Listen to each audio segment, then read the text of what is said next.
Hey everyone, Alex Gordon here. Most of you by now know what this is. This is my Master Replicas limited edition Count Dooku lightsaber. Most of you also know that this is no ordinary Master Replicas limited edition Count Dooku lightsaber. This lightsaber, it was my Mona Lisa, my Sistine Chapel. You know, it was. It's the most incredible feat of engineering that I've pulled off so far. And it's not just for the fact that I converted a Master Replicas Count Dooku lightsaber, it's how I went about the conversion. The only visible holes on the hilt that did not already exist would be the emitter bore and 3 set screws towards the rear of the grip. There's no retention screw. The emitter bore is just perfect and not needed. Recharge port is inside the CoverTech knob. The sound venting is through the top of the pommel, and you can't even tell the difference. The switches are underneath the rocking trigger, which, let me tell you what, it was not a rocking trigger when I got the hilt. That added about 20 hours of machine work. And no, I think that's it. So anyway, going from the front of the saber back, everything was done on the mill, except for the boring of the pommel. And then, you know, there's couplers in there that were made on the lathe, but that's all secondary stuff. The claw was made totally from scratch by hand out of a flat plate of aluminum that was a 1/4 inch thick. I milled the width of it. I stenciled in the original claw, rotated it because the original claw, it landed about right here, which was definitely in the way of a blade. So then I rotated the claw and retraced the front section of it. Then I smoothed out the lines, blah, blah, blah. Ran it through the bandsaw for a rough cut. Went through on the belt sander, the Dynafile, little mini rotary pneumatic sander. I hand sanded it. I hand filed this little notch. I polished it on the buff wheel, and it's perfect. It looks exactly like the original claw did. It just actually fits a blade now. And, you know, again, I did it from scratch. So, and by hand, you know, it's not like from scratch on a CNC or on a water jet. It was from scratch by hand. Everything, let's see, this was totally solid. This was totally solid. This was totally solid. This was partially hollowed out in a, like, I guess, a capital D. It wasn't quite, you know, like circular, but it was close. And it almost already fit a CF. I thought it did, but it didn't. You know, I attempted to convert this last year around April. It didn't pan out so well because it didn't actually completely fit the crystal focus. So I had to order special end mills. I had to order a lot of special end mills for this build, let me tell you what. I had to order a specific width to fit the 17500 battery. I had to order a specific length so that I could mill little channels that the CF could slide down in. I think there was one more custom one, but I can't think of what it was off the top of my head. Anyway, board emitter, custom coupler.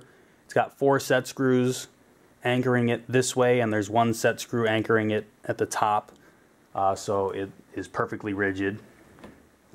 And the set screws are not anywhere that the blade goes. It's not.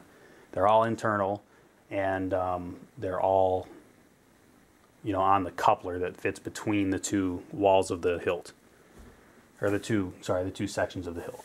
There's a tri-rebel here, and I brought my bore far enough to leave just enough aluminum between this bore and that bore for a heat sink, but I had to shave down the LED. I had to check with a few people to make sure that was okay, and it is, just so long as you don't shave it down too far that you bridge the pads of the LED to the wall of the hilt. So I did that. Tri-Rebel, red, red, white. Here you have a single 17500 cell. It is 1100 milliamp hours, I believe, 3.7 volts. The CF is hacked for 3.7 volts. It's a Crystal Focus version 6 because that's how long ago I started this build. Let's see. This elbow is the most machined piece that I've ever done. Almost 2/3 of it had been removed by me. And then, you know, I added more material and machined extra pieces. The CoverTech recharge port, the pivoting switch that is the aux and the main, that was not easy. I redid the pommel coupler, so I milled out all of that. Not the wraparound here, but there's an internal coupler that you don't see. Coming down to the pommel, I bored the pommel from the top so that you keep the Master Replicas lettering down there. Also, I made a pommel insert from the top that looks just like the original top of the pommel. From 6 inches, 3 inches, doesn't matter. You cannot tell that it is not the original top of the pommel. It looks exactly like the original chrome. It's in fact polished aluminum. What else? And then once the Saber was done, you know, I had everything wired, all the stuff was in the correct places. I had to do things like epoxy the speaker in the exact place that it needed to be for the pommel to slide on. I had to epoxy the grips on, and that took like 3 days just to let all the epoxy dry while I was holding everything. What else? Once I had milled out all this stuff, you know, I made a cover so it sits flush when the grip is on here now. And, you know, I loaded it up with boots. I put Korobon on here, blah, blah, blah. This greebly here, I'm not sure if I mentioned this at the beginning or not. It fits this pommel section right here. Haven't epoxied it in finally yet because I don't want to clog that hole with epoxy. And I'm not entirely sure yet how I'm going to do it without completely clogging the hole. If I need to get the screw out that holds the pommel on, you know, I have to be able to do that at some point. What else? It is obvious that this contest cannot be decided by our knowledge of the Force. Custom kill key. But by our skills with the lightsaber. I had several people test this that don't have fingernails that are as long as mine right now. And the only reason mine are as long as they are is because for 2 weeks I've done nothing besides that lightsaber. Anyway, you can hear the volume. That was a poor representation of it because the boots that I put on aren't as loud as they could be. So here's the actual volume. It's decently loud. I think this is actually a quiet font too, even though that's Korobon.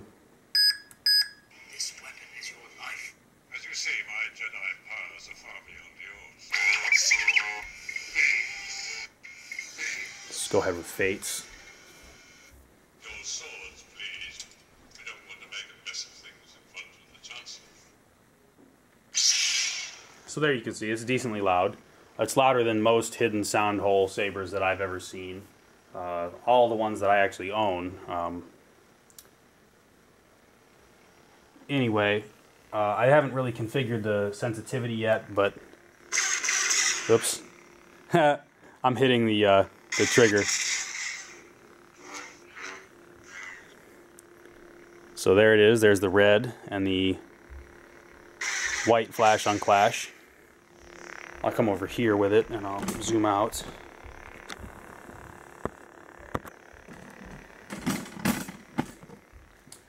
So the blade fits in really, really nicely, really snug.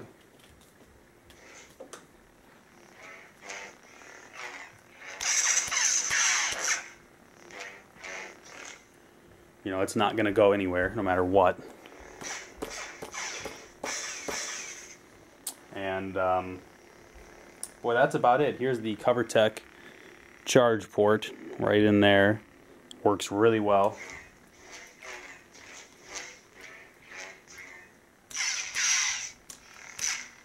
Everything's really solid. I wouldn't have a problem doing some light to medium dueling with this. especially since the claw is further away from the blade, you know, than if it had been water jetted. You know, if it was right up against the blade, then I might have some trouble dueling with it because the blade could smack it. But again, this blade is in there. I mean, I'm tugging, and it's difficult to get out. So there was no need for a set screw at all. One more time, let me walk you through the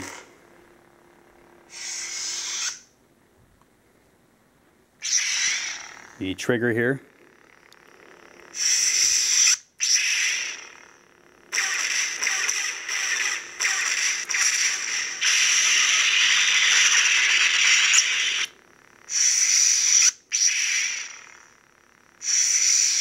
So there's all of that. SD card access, you remove these two screws here and here, and you pull the back cup, this elbow section out. It shows the SD card. There's a slot milled. I have pictures of it on the forum, but my battery's dying, so I don't want to go into it. But yeah, so thanks to everybody that supported me through this build. You know, this was a really tough one. And it was nice to be able to post pictures on the forum, and everybody would say, "Oh, dude, you're doing such a good job. Congratulations so far. Keep it up. Keep up the hard work." That was really helpful, guys. I really appreciated it. And yeah, I think that's about it. So thank you to everybody for watching. I'm going to charge my camera if I can find the charger. Take some glam shots in my light tent, and go ahead and get this thing posted up on the forum. Not for sale, just in case you were wondering. Probably not ever going to do another one of these, just because of how difficult it was. I'm going to do one more. I have one for my buddy Juan, and that's it. I don't have any more hilts. I don't have any plans to do any more. The amount of work hours would lead to an absolutely absurd labor cost that I don't think anyone would pay anyway. So it's just not going to happen. It's not feasible. But thanks again, everybody, for watching, and see you guys around the forums. See ya.